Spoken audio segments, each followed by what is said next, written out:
장애인 문화복지신문 제303호 제3연 기사입니다. 광명시 평생학습의 해 추진단체 2차 회의 개최. 광명시 시장 박승원 위드 코로나 시대의 새로운 평생학습 도시 모델을 제시하기 위해 한 발 앞선 발걸음을 내딛고 있다. 광명시는 2021 광명시 평생학습의 해를 맞아 6일 평생학습원에서 광명시 평생학습의 해 추진단체 2차 회의를 개최하고 사업 추진에 대해 논의했다.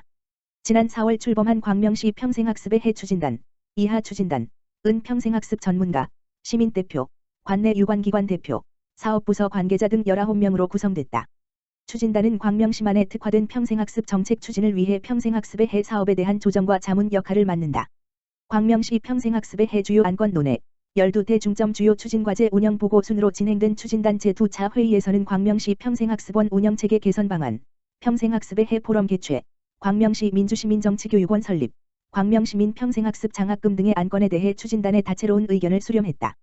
한편 추진단은 제18회 광명시 평생학습 마을축제 기간인 오는 10월 14일 광명시 평생학습의 해 포럼을 개최한다. 코로나19 확산 추이에 따라 진행될 이번 포럼은 보편적 평생학습 지원체계 구축을 위한 광명시의 정책적 고민을 공론화하고 평생교육 분야 관계자들과 시민들이 함께 참여하는 소통의 장으로 꾸려갈 계획이다. 1999년 평생학습 도시를 선언하고 2020년 장애인 평생학습 도시를 선언하며 지방자치단체의 평생학습을 선도하는 광명시는 2021년을 광명시 평생학습의 해로 지정하고 시민의 성장과 발전을 위해 다양한 평생학습 사업을 추진하고 있다. 제5차 광명시 평생학습 도시 중장기 종합발전계획, 연구수행 서울대학교 산학협력단에서 제시한 5개년 추진과제를 바탕으로 12대 중점 추진과제를 선정하고 2025년까지 실행하고 있다. 박승원 광명시장은 위드 코로나, 위스 코로나 시대의 일상으로의 회복을 위한 새로운 평생학습 정책의 필요성이 대두되었다며 보편적인 학습권 보장으로 누구나 누릴 수 있는 평생학습 도시, 광명을 이끌어 가고자 한다고 의지를 밝혔다. 광명시 공유누리 공공자원 누구나 쉽고 편리하게 이용하세요. 광명시 시장 박승원은 온라인을 통해 쉽고 편리하게 공공자원을 조회하고 예약 가능한 범정부 통합 시스템인 공유누리, 대국민 공공자원 개방 공유 통합 플랫폼을 운영하고 있다. 공유누리 www.iseo.go.kr는 컴퓨터와 모바일에서 중앙지방의 행정기관과 공공기관 및 출연기관 등이 보유한 시설이나 물품 등을 업무 외 유휴시간에 국민이 이용할 수 있도록 개방 공유하는 플랫폼으로 회의실, 강당, 주차장 등 시설뿐만이 아닌 물품, 교육 강좌도 검색해서 예약 이용할 수 있다. 그동안 주민들은 사용 가능한 공공자원의 존재를 모르거나 부서에서 개별적으로 안내하고 있는 시설을 하나하나 찾아야 하는 불편함을 겪었지만 이제는 공유누리를 통해 원하는 지역의 자원을 한 곳에서 검색하고 예약할 수 있다. 단 코로나19 상황에 따라 휴관으로 일부 자원의 이용이 어려울 수 있으므로 사전에 확인해야 한다. 광주시 초월읍 무인민원 발급기 추가 설치로 주민 편의 톡톡. 광주시 초월읍은 코로나19에 따른 비대면 서비스와 민원 편의를 위해 무인민원 발급기를 추가로 설치, 효과를 톡톡히 보고 있다. 7일 초월읍에 따르면 지난 4월 초월농협 지월 지점에 24시간 무인민원 발급기를 추가로 설치했으며 추가 설치된 무인민원 발급기를 이용한 발급 건수는 지난 4월부터 8월까지 5개월 동안 약 800건으로 집계됐다. 무인민원 발급기는 24시간 운영으로 업무시간 외에도 발급이 가능하다는 장점이 있다. 무인민원 발급기는 주민등록 등 초본, 토지대장, 건축물대장, 건강보험료 납부 확인서 등을 신분증 없이 지문 인식을 통해 발급받을 수 있다.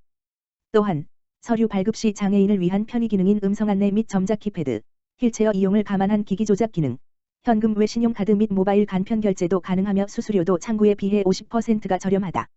구정서 초월읍장은 관공서를 방문하기 어려운 시민들이 편리하게 서류를 발급받을 수 있도록 무인민원 발급기 확대 운영에 더욱 힘쓰겠다고 말했다. 한편 초월읍은 행정복지센터 민원실과 초월농협 산이지점, 지월지점에 24시간 무인민원 발급기를 설치, 운영하고 있다. 광주시 지역사회보장협의체, 위원 대상 역량 강화 교육 실시. 광주시 지역사회보장협의체는 최근 읍면동 지역사회보장협의체 위원들을 대상으로 2021년 지역사회보장협의체 역량 강화 교육을 진행했다고 8일 밝혔다. 이번 교육은 읍면동 협의체와 위원의 역할 및 복지 사각지대 발굴을 주제로 13개 읍면동 228번지명의 협의체 위원을 대상으로 실시했으며 강의는 똑똑 도서관 김승수 관장이 비대면, 줌으로 진행했다.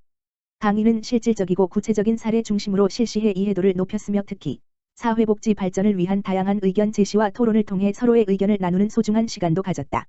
이황용 읍면동 네트워크 위원장은 교육을 통해 지역사회보장협의체 위원들의 나아가야 할 방향을 생각하는 계기가 됐다며 코로나19 상황에서도 이웃들을 위해 봉사하는 위원들의 노고에 감사드린다고 말했다. 한편 광주시 지역사회보장협의체는 위원들을 위한 분야별 교육을 지속적으로 추진해 지역의 다양한 복지 욕구에 맞춤형 서비스를 제공할 수 있는 기틀 마련에 노력하고 있다.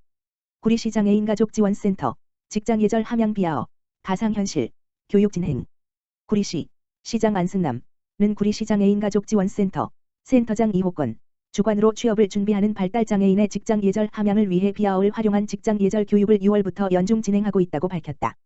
비아어 직장예절 교육에 활용되는 비아어 콘텐츠는 지난해 10월 KT가 발달장애인이 소중한 우리 사회 일원으로 정착해 나가는 활동을 지원하기 위해 구리시 장애인 가족지원센터, 발달장애인이 일하는 회사 베어베더, 비아어 콘텐츠 융복합연구소 텍톤스페이스와 공동으로 기획하여 제작한 것이다. 비아어 직장예절 교육은 출근 준비, 지하철 이용 예절, 엘리베이터 이용 예절, 사무실 예절, 공중화장실 이용 예절로 구성되어 있다. 4개월의 제작 과정을 거치고 올해 5월 발달장애인을 대상으로 최종 시연을 진행한 후 6월부터 본격적인 직장예절 함양을 위한 비아어 교육을 진행 중이다. 발달장애인들은 이 비아어 콘텐츠를 활용하여 직장에서 필요한 예절을 가상현실 속에서 자발적으로 실습하면서 습득이 가능하다. 외부 장애 요소를 차단하여 교육 집중력이 향상되고 사용자의 오감을 자극하여 실제와 유사한 공간적 체험이 가능하다는 측면에서 일반 교육보다 더 큰 효과를 가져다 줄 것으로 기대되고 있다. 교육을 주관하고 있는 이호권 구리시 장애인 가족지원센터장은 직장생활을 통해 제2의 인생을 시작하는 발달장애인이 비아어 직장예절 교육으로 직장생활 적응에 도움이 되었으면 좋겠다고 말했다. 안승남 시장은 가상현실을 활용하여 쉽고 재미있게 예절 교육을 받을 수 있어 교육 효과가 높을 것으로 기대된다며 비아어 직장예절 교육을 통해 우리 장애인들이 사회 구성원으로 당당하게 설 수 있는 디딤돌이 되길 응원한다고 전했다. 한편 비아어 직장예절 교육은 18세 이상 취업 준비 중인 발달장애인은 누구나 신청 가능하며 센터 홈페이지 http://gyuri패멀리.or.kr을 통해 접수할 수 있다. 안승남 구리시장 제22회 사회복지의 날 맞아 온라인 간담회 가져. 구리시 시장 안승남은 7일 제22회 사회복지의 날을 맞아 안승남 구리시장을 비롯한 사회복지 현장 실무자 50여 명이 참석한 가운데 사회복지 현장 속으로라는 주제로 구리시 지역사회보장협의체 민간위원장 유경석 주관으로 온라인 비대면 간담회를 가졌다. 이번 간담회는 안승남 구리시장과 구리시 지역사회보장협의체 위원장, 구리시 사회복지협회장 축하 인사를 시작으로 위드 코로나 시대, 구리 사회복지 현장을 이야기하다는 짧은 영상을 통해 한 해 동안 사회복지 현장에서 애쓰고 수고한 사회복지 현장 실무자들을 위로했다. 이후 구리시 사회복지사협회장 진행으로 안승남 시장과 사회복지 현장 실무자들 간의 다양한 질의 응답 시간을 가졌다. 질문자들은 제22회 사회복지의 날을 기념하여 숫자 22와 관계가 깊은 다양한 사회복지 현장 실무자들로 구성되었다. 안승남 시장은 이날 간담회에서 22세의 종합사회복지관 실습생인 예비사회복지사와 구리시 종합사회복지관 카페휴에서 근무하는 바리스타 발달장애인 2201 근무한 구리시 종합사회복지관 실무자 교문 이동 명예사회복지공무원 근무 22개월차 구리시 재가노인서비스지원센터의 사회복지사 등이 던지는 위트 있는 질문에 재치 있게 응답하며 사회복지 현장 실무자들을 위로하고 격려했다. 안승남 시장은 온라인 간담회가 제한적이라 많은 분들과 함께 하지 못해 아쉽다며 제22회 사회복지의 날을 맞이하여 코로나19를 슬기롭게 극복하기 위해 수고한 모든 구리시 사회복지 현장 실무자들에게 오늘 간담회가 작은 격려가 되었기를 바란다고 말했다. 아울러 자리를 마련해 주신 구리시 지역사회보장협의체와 후원해준 구리시 사회복지사협회에 감사의 뜻을 전한다고 덧붙였다. 구리시 취약계층 위한 추석맞이 나눔의 선물 세트 전달. 구리시 시장 안승남은 9일 시청 1층 광장에서 구리중앙로터리클럽 회장 장창배 이 후원한 나눔 선물 세트 전달식을 가졌다. 이번 후원은 민족 대명절인 추석을 맞이하여 코로나19 사각지대에서 어려움을 겪고 있는 취약계층의 나눔의 손길을 나누고자 구리중앙로터리클럽 회원 20여 명이 십시일반으로 마련한 것으로서 이들이 준비한 라면, 치약 등의 후원 물품은 동구동, 인창동, 교문 1동, 수택 2동 각동 50번지명, 총 200세대에게 전달됐다. 안승남 시장은 어려운 시기에도 이웃의 안전을 나의 안전으로 생각하시는 온정의 손길 덕분에 하루속히 우리 모두 조금씩 더 나아지라는 희망이 둥근 보름달처럼 차오른다고 전했다.